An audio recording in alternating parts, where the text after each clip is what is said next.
Bob and Julia. Bob will not let humans touch him. He says their scent upsets his digestion.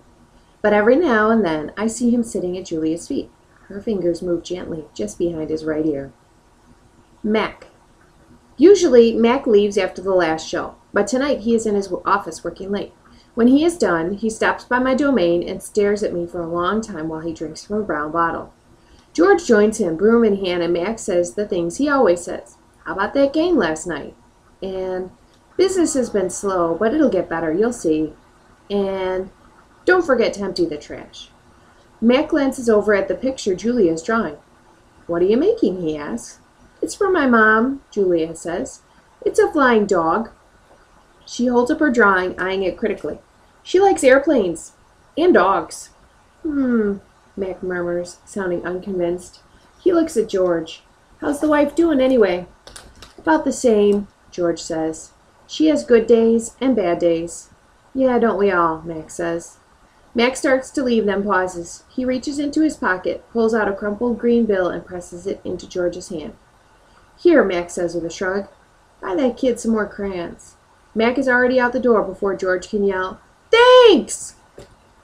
Not sleepy. Stella, I say after Julia and her father go home. I can't sleep. Of course you can, she says. You are the king of sleepers. Shh, Bob says from his perch on my belly. I'm dreaming about chili fries. I'm tired, I say, but I'm not sleepy. What are you tired of? Stella asks. I think for a while. It's hard to put into words. Gorillas are not complainers. We're dreamers, poets, philosophers, nap takers.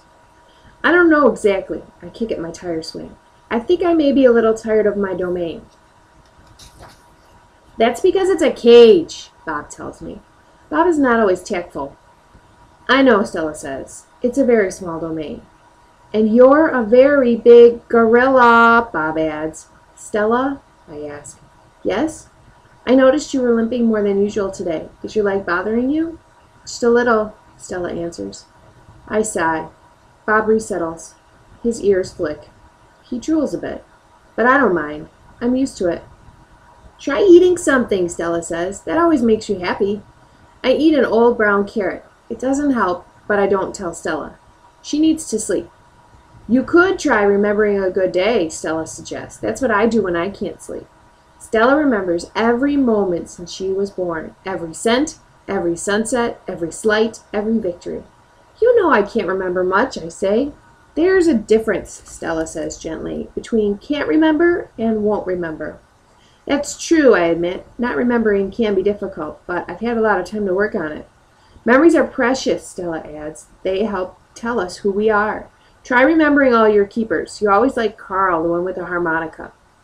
Carl, yes. I remember how he gave me a coconut when I was still a juvenile. It took me all day to open it. I try to recall other keepers I have known, the humans who cleaned my domain and prepared my food and sometimes kept me company.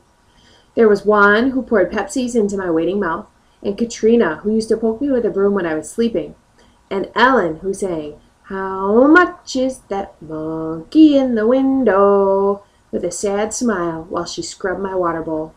And there was Gerald, who once brought me a box of fat, sweet strawberries. Gerald was my favorite keeper. I haven't had a real keeper in a long time. Max says he doesn't have the money to pay for an babysitter. These days, George cleans my cage, and Mac is the one who feeds me. When I think about all the people who have taken care of me, mostly it's Mac I recall, day in, day out, year after year after year. Mac who bought me and raised me and says I'm no longer cute. As if a silverback could ever be cute. Moonlight falls on the frozen carousel, on the silent popcorn stand, on the stall of the leather belts that smell like long-lost cows. The heavy work of Stella's breathing sounds like the wind in trees, and I wait for sleep to find me.